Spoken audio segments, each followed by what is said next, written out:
Pessoal, meu nome é Jefferson e estou aqui de novo, pelo menos pela última vez, no conteúdo de matemática básica, para explicar para vocês e finalizar esse dia do PET Facilita. Então, preste bastante atenção, porque hoje nós vamos falar dos conteúdos mais difíceis de matemática básica e também os mais importantes. Então, não perde, senta, pega o caderno e comece a escrever esses conteúdos. Ó, agora, nós vamos ver os conteúdos de geometria analítica, logaritmo e sistemas. Então, não perde.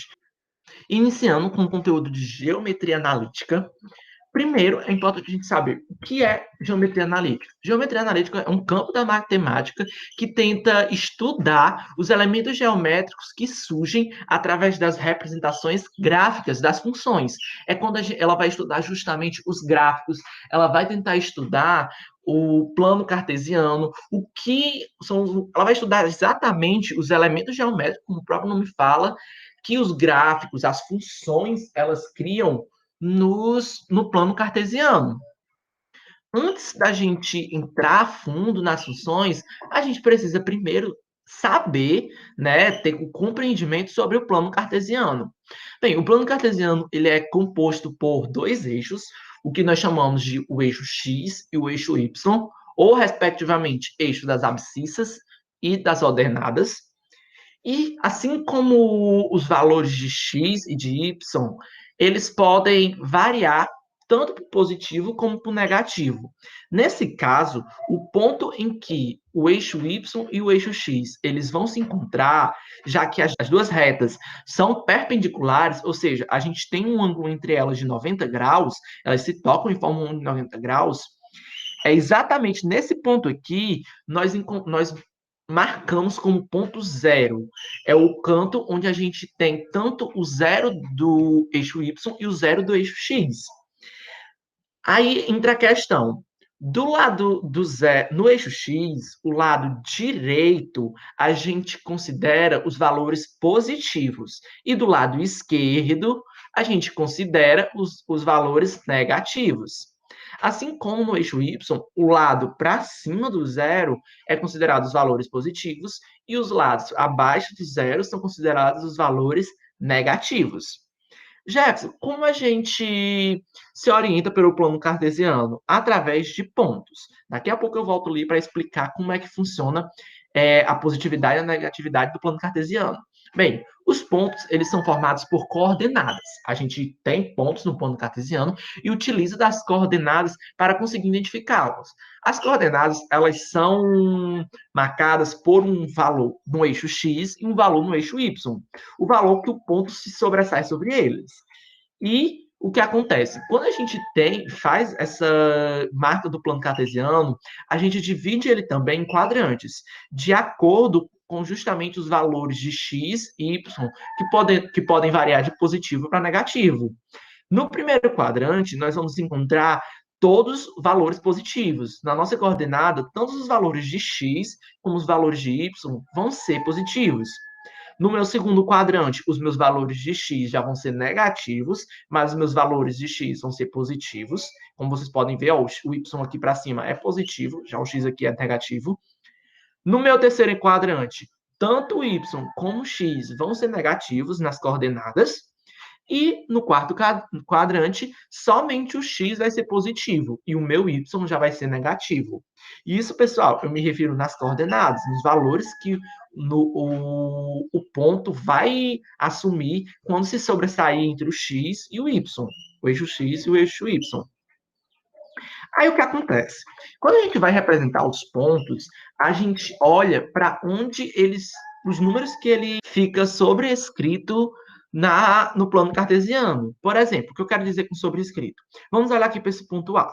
Eu vou olhar para ele, eu vou traçar uma linha reta até o eixo X e vou descobrir sobre que número ele está em cima. No caso, se você traçar aqui, nós vamos estar em cima do número 4, ou seja, o meu valor no eixo X vai ser 4. Já se eu fazer a mesma coisa, só que em direção ao eixo Y, eu vou encontrar aqui o número 2. Então, quando eu for montar a coordenada, a gente sempre coloca primeiro o valor de x e segundo o valor de y. Ou seja, a coordenada desse ponto A vai ser 4 e 2. Agora, nesse ponto B, vamos fazer a mesma coisa. Primeiro, a gente vai criar uma linha até o eixo x. E a gente vai descobrir que a coordenada dele vai ser -6. Já no eixo y, a gente traçando a linha, a gente vai ver aqui que a coordenada dele vai ser -4. Logo, a coordenada desse ponto B vai ser -6, que é o x, e depois o y, -4. E confere. Sempre a gente vai colocar eles dessa maneira. Quando você tem números positivos, você coloca apenas eles entre... Você coloca a letra do ponto, no caso, sempre maiúscula, e entre parênteses, você separados por vírgula, você vai colocar as coordenadas. Sempre primeiro o x e depois o y. Já quando a gente tiver valores negativos, a gente utiliza o ponto e vírgula para poder ficar mais visível a distinção dos dois pontos. Agora vamos para as regras e dicas sobre o plano cartesiano. Bem, através do plano cartesiano, a gente consegue criar gráficos, como eu falei. E esses gráficos, eles são criados a partir dos pontos. Em si, o gráfico ele é formado através dos valores que uma determinada função adquire em x e y. E a gente transforma esses valores em pontos. E quando a gente liga esses pontos, nós encontramos esses lindos gráficos, essas linhas, essas parábolas, esses borros, enfim, essas representações geométricas. Lembrando que, através do plano cartesiano, os gráficos são criados e, por meio deles, é possível representar visualmente as funções, como eu disse. É uma maneira mais fácil de você tentar visualizar as funções que você pode utilizar no seu dia a dia. Antes da gente entrar realmente nas funções em seus gráficos, é importante a gente estudar um pouco sobre domínios de uma função. Bem, como você sabe, uma função ela possui os seus valores de x e os seus valores de y. O que acontece? Os seus valores de y, eles estão totalmente condicionados aos valores de x. Eles dependem do valor que x adquire na função para conseguir adquirir um valor também. Dessa forma, a gente cria dois conjuntos, o que nós chamamos de conjunto domínio, onde nós vamos possuir os valores de x e nós criamos o conjunto contradomínio, onde a gente coloca os valores de y. Quando a gente vai representar isso, a gente representa da seguinte forma: a gente cria um círculo, um oval, enfim, e você coloca os valores de x dentro dele. E logo ao lado você faz também um outro círculo, só que com os valores de y. E para você representar a relação que o valor de x possui com o valor de y, você liga uma seta entre eles. Por exemplo, se eu for tentar ler isso daqui, a gente descobre o quê? Na função, nós não sabemos qual seria a função daqui, imaginamos que for y igual a x. Na função, quando x for x1, nós vamos ter y vai ser y1. Quando x for x2, y vai ser y2. Quando x for x3, y vai ser y3. Agora, a gente precisa se atentar a algumas observações. Gente, muitas das vezes vocês podem encontrar exemplos assim. Isso daqui não é uma função. Jefferson, isso não é uma função? Não. Agora, por quê? Por dois motivos principais. Primeiro, um elemento de A, no caso desse conjunto domínio, não pode corresponder a dois elementos no contradomínio, ou seja, no conjunto B. Em resumo, o que é que eu estou dizendo? Um valor de x numa função não pode ter dois valores de y. Isso não pode acontecer numa função. Assim como um elemento de A tem que necessariamente corresponder a apenas um elemento de B. Ou seja, x1 só pode ter um y, não pode ter dois. X2 só pode também ter um y, não pode ter dois. X3 também só pode ter um y, não pode ter dois, ou 3, ou 4, não pode, só pode ter um. Agora, atenção, o contrário não se aplica. Um y, sim, pode ter 2x. Por exemplo, x1 possui uma relação com y1 e x2 também pode ser que possua uma relação com y1. Agora, eis a questão. Ele não pode mais ter nenhuma relação com outro y. Só pode ter relação com um y. É como eu falei, um x não pode ter relação com dois y, mas um y pode ter relação com 2x. Isso é algo fundamental para você conseguir identificar uma função quando a gente está usando os domínios e os contradomínios. Agora, a gente vai entrar realmente nas funções. A primeira função que a gente vai ver é a função afim, ou também conhecida como função do primeiro grau. É aquela função onde o seu maior expoente é 1. No caso, essas funções elas vão ser representadas por números, onde, na sua fórmula geral, são representados pela letra A e B, e são listados como f de x igual a ax mais b. Essa é a forma das funções afim. Um exemplo, f de x igual a 2x mais 3, f de x igual a x mais 2, enfim, todas elas são funções afins, porque seguem esse raciocínio aqui. Agora, eis a questão. Para uma função ser uma função afim, ela necessita que o x pertença ao conjunto dos números reais. Isso é essencial. E também, cada um desses valores aqui, dessas letras, elas vão possuir um nome. O A, nós vamos chamar ele de coeficiente angular. Ele vai funcionar para a gente saber se uma função ela é crescente ou decrescente. E o B, nós chamamos de coeficiente linear, que é o local onde o gráfico toca o eixo y quando x é igual a zero. Isso nós vamos ver mais aprofundadamente daqui a pouco. Bem, como montar os gráficos? Para vocês montar os gráficos, é necessário encontrar dois pares ordenados. No mínimo, isso no mínimo, gente. Você não pode criar apenas um ponto. Você tem que ter no mínimo dois pontos para poder conseguir traçar o gráfico. Como aqui fala, pelo menos, de pontos que pertençam a essa reta, colocá-la no plano cartesiano e traçar a reta que passa por eles. Ou seja, qual é o procedimento? Encontrar dois pares ordenados, ou seja, dois pontos, colocar no plano cartesiano e ligar esses pontos. Pronto, é isso que você faz para montar um gráfico. Agora, eis a questão. A gente precisa saber se um gráfico é crescente ou decrescente. Em que sentido, Jefferson? Se lembra quando eu falei que o A é o nosso coeficiente angular? É justamente sobre isso.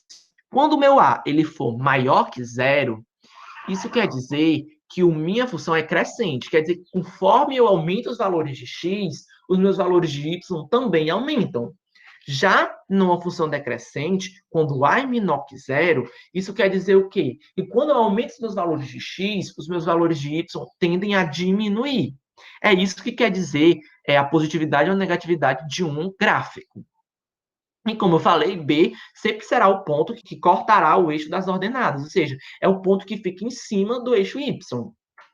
Agora que a gente já sabe todo o processo para poder fazer o gráfico de uma função, vamos fazer isso na prática com esse exemplo.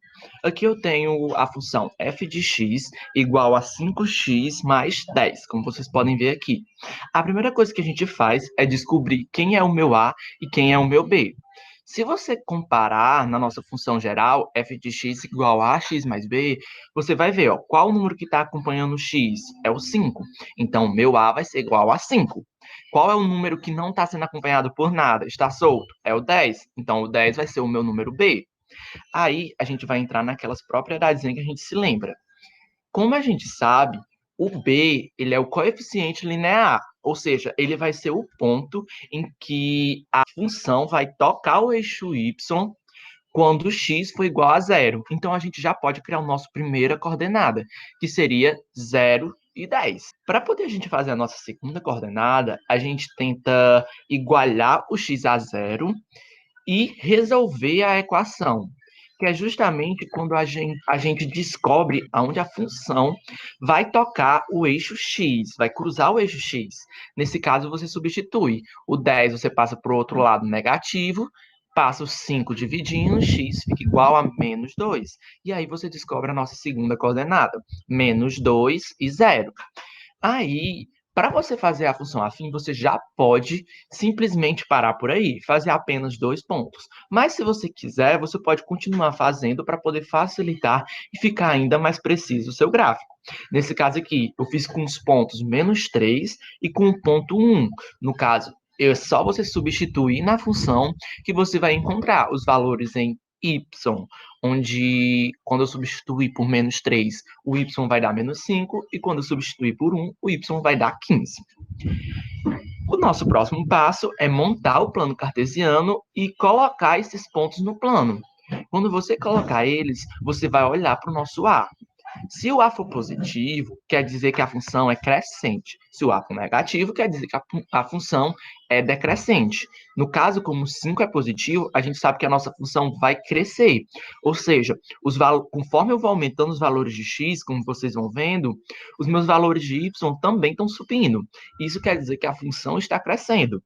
Agora, na função decrescente, não.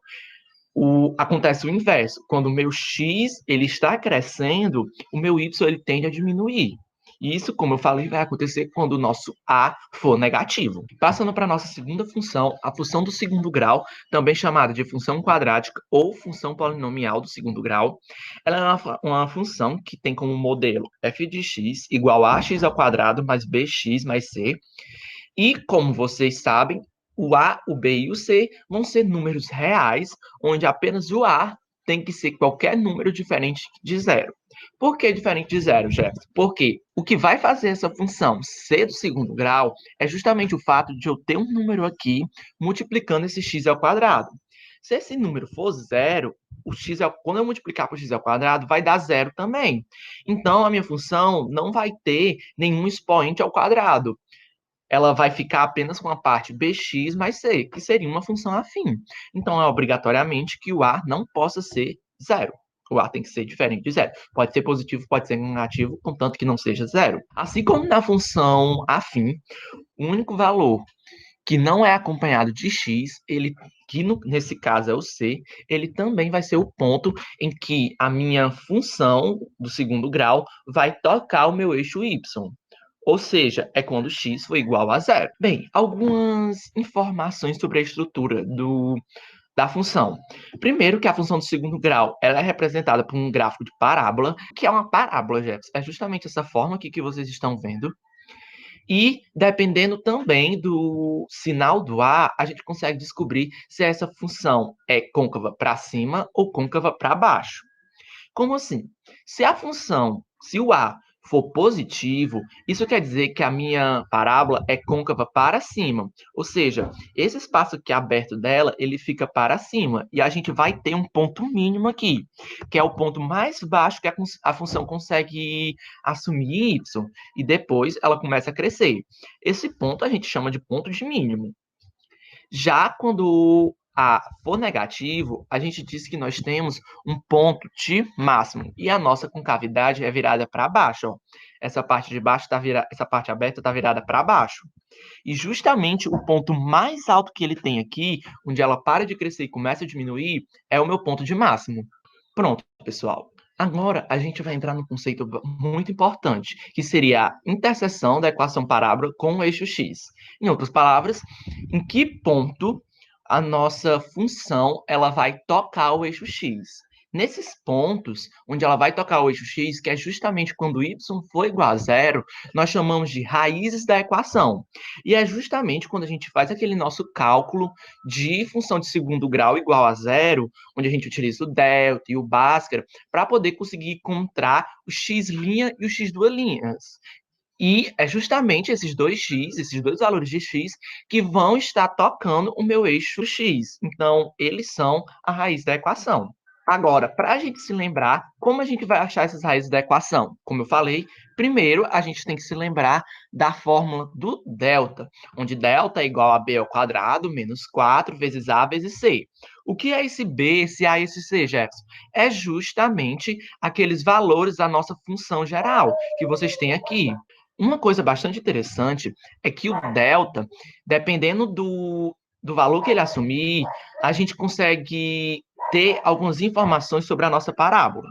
Se o delta for negativo, quer dizer que a parábola ela não vai conseguir interceptar o eixo x, ou seja, ela nunca vai cruzar o eixo x. Se o delta for igual a zero, isso quer dizer que a parábola ela vai tocar o x apenas em um único ponto, que é justamente ou o ponto de máximo ou o ponto de mínimo. E se o delta for maior que zero, isso quer dizer que a nossa função vai interceptar o eixo x em dois pontos distintos, ou seja, ele vai passar pelo eixo x em dois pontos da função. Bem, como eu acho agora definitivamente a raiz da equação? Eu agora faço o nosso segundo passo, que é utilizando a fórmula de Bhaskara. X é igual a menos b, mais ou menos a raiz de delta dividido por 2a. Nesse caso, se a gente quiser dividir essa fórmula para poder já encontrar uma por x' e uma por x duas linhas, a gente vai obter essas duas. X' é igual a menos b mais raiz de delta dividido por 2a, e x duas linhas é igual a menos b menos raiz de delta dividido por 2a. Uma dica bastante importante, pessoal, é a relação que elas possuem com os valores de A, B e C, onde se eu somar as minhas raízes, eu vou obter o mesmo resultado que se eu pegasse menos o meu B dividido pelo meu A da equação. Assim como se eu multiplicar as raízes, eu vou encontrar o mesmo valor se eu tiver dividindo o meu C pelo meu A. É uma peculiaridade que a gente tem na função quadrática. Agora, como fazer o gráfico? Primeiro, a gente descobre as raízes da equação. Depois, a gente encontra o x e o y do vértice, que são justamente a coordenada x e a coordenada y, respectivamente, do nosso ponto, ou de máximo ou ponto de mínimo, que foi aquele ponto que eu já expliquei para vocês. O terceiro passo é marcar esses pontos no plano cartesiano. O quarto é observar o A para saber se ela vai ser se os pontos vão ser de máximo ou de mínimo e se a concavidade vai ser para cima ou para baixo. E desse modo depois você só passar a linha entre os pontos.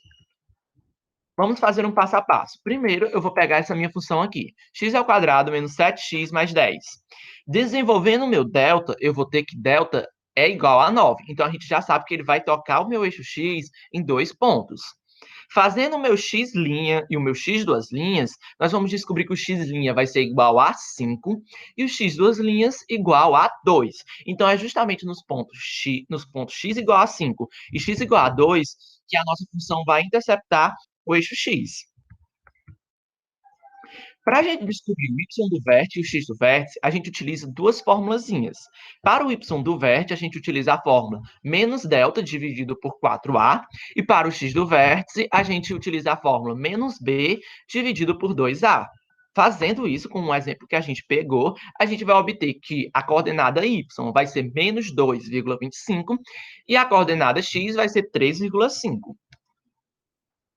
Agora vamos listar as nossas coordenadas.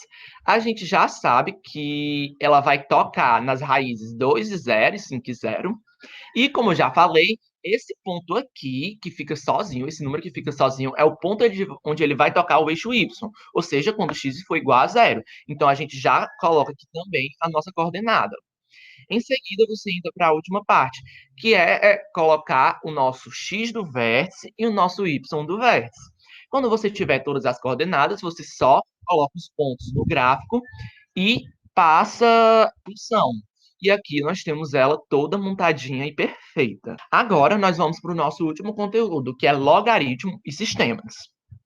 Pessoal, o que é um logaritmo? Um logaritmo é uma operação na qual queremos descobrir o expoente que uma dada base deve ter para resultar em uma certa potência. Ou seja, ela vai ser um cálculo diferencial da potenciação e até mesmo da exponenciação.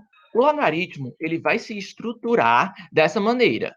A gente lê como log de y na base x é igual a z, onde x é a minha base, y a gente vai chamar de logaritmando e o z é o logaritmo. Aí, Jefferson, como eu resolvo um logaritmo? O logaritmo ele vai se fundamentar na base da potência, onde eu quero descobrir um número, que número eu preciso elevar o meu x para poder obter y, que no caso esse número é exatamente o número z. Aí entra algumas peculiaridades e regras. O que acontece? Para poder um logaritmo existir, obrigatoriamente o meu x e o meu y eles têm que ser maior que zero. Eles nunca podem ser negativos. Assim como o meu x, ele não pode ser, apenas o meu x, não pode ser 1. Ele tem que ser qualquer número positivo diferente de 1. Isso é uma regra que é exigida para poder o logaritmo existir. Aí, como eu falei, aqui é o que vai acontecer com o nosso logaritmo. O expoente deve ser elevado de modo que a potência obtida da base x seja igual a y, que foi o que eu acabei de dizer anteriormente. Aqui vamos para algumas regrinhas. Essa é a primeira, como eu falei, que quando você transforma um logaritmo em uma potência, onde x elevado a z é igual a y. A segunda regrinha é quando eu não possuo nenhum número aqui no meu logaritmo, isso quer dizer que ali eu possuo um 10. A maioria das vezes, em algumas questões, eles não colocam o número 10, eles deixam em branco, então você já sabe que é o número 10. Também nós vamos ter nós vamos ter aqui uma resolução prática do primeiro exemplo, onde nós temos log de x, log de 27 na base x. E eu quero descobrir qual o valor de x. Eu faço simplesmente o quê? Eu coloco x elevado a 3 igual a 27. Que número que eu preciso elevar a 3 para obter 27? 3, porque 3 vezes 3 vezes 3 é igual a 27. Do mesmo jeito, se eu pegar log de 81 na base 3 é igual a x. Então, eu pego 3 elevado a x é igual a 81. Que número eu preciso elevar o 3 para poder eu conseguir 81? 4, porque 3 vezes 3 vezes 3 vezes 3 é igual a 81. Bem, agora nós vamos para as propriedades em si. O logaritmo, ele pode vir de diversas formas. Quando o meu logaritmando, que é esse número que fica aqui, ele for igual a 1, sempre o meu logaritmo vai ser igual a zero. Porque quando você for elevar a zero, você vai conseguir obter esse 1. Apenas a elevando a zero, você vai obter 1. O segundo caso é quando a base e o meu logaritmo eles são iguais. Quando tanto esse valor aqui e esse valor, que é o meu base e o meu logaritmo, forem iguais, sempre o meu logaritmo vai ser 1. Sempre quando o meu logaritmando e a minha base forem iguais, o meu logaritmo vai ser 1. A terceira regrinha é que quando a gente tem uma potência onde o meu expoente é um logaritmo, e existe essa peculiaridade aqui, onde a base da minha potência é igual à base do meu logaritmo, simplesmente o resultado dessa operação aqui vai ser o logaritmando do expoente, ou seja, b. Agora, logaritmo do produto. Quando a gente tem um logaritmo, onde o meu logaritmando nele a gente encontra uma multiplicação, nós podemos utilizar uma pequena regrinha, onde eu repito o logaritmo e a base e deixo separado cada um dos logaritmandos que estavam sendo multiplicados. Nesse caso, log de A vezes B na base C vai ser o mesmo que log de A na base C, aí você soma mais o log de C na outra base, do outro logaritmando. No caso, log de C de B. Sempre assim. Ó, um exemplo. Log de 9 vezes 27 na base 3 seria o mesmo que log de 9 na base 3 mais log de 27 na base 3. Log de 9 na base 3 é igual a 2. Log de 27 na base 3 é 3. 2 mais 3 é igual a 5.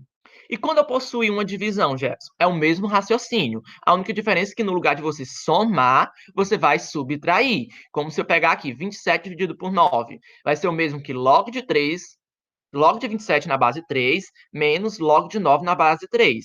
Como a gente já fez, log de 27 na base 3 é 3, log de 9 na base 3 é 2, 3 menos 2, 1. E quando o meu logaritmando tiver uma potência, Jefferson, existe a propriedade de que, quando o seu logaritmando está elevado a alguma potência, você pode tirar essa potência e multiplicar pelo logaritmo. Por exemplo, eu tenho aqui o c, eu retiro ele e multiplico pelo logaritmo todo. Nesse exemplo aqui, log de 9 elevado a 5 na base 3. Eu retiro o 5 e coloco para fora, multiplicando o log de 9 na base 3. Esse logaritmo aqui vai dar igual a 2. Aí eu só multiplico 5 vezes 2, 10. E quando eu possuir uma raiz no meu logaritmando, Jefferson, você vai utilizar aquela propriedade da radiciação em que eu transformo uma raiz em uma potência. O que está na sombra vai para o sol e o que está no sol vai para a sombra. Quando você tiver efetuado aquela propriedade, você vai ter geralmente uma fração no seu expoente. Então, você só faz o quê? Você só tira essa fração daqui e multiplica pelo logaritmo inteiro. No caso aqui, log de raiz cúbica de 25 na base 5. Se eu inverter aqui a minha raiz para uma potência, eu vou ter o quê? Log de 5, log de 25 elevado a 1/3 na base 5. Aí eu tiro 1/3 e trago para cá multiplicando o logaritmo. O logaritmo vai dar igual a 2, 1/3 vezes 2, 2/3. E Jefferson, e quando eu quiser mudar a base no logaritmo, como é que eu faço? Para você mudar a base do seu logaritmo, primeiro, a base que você está utilizando, ela tem que ser diferente de 1, que você já tem, e a base para que você quer mudar também tem que ser diferente de 1. E aí entra a questão.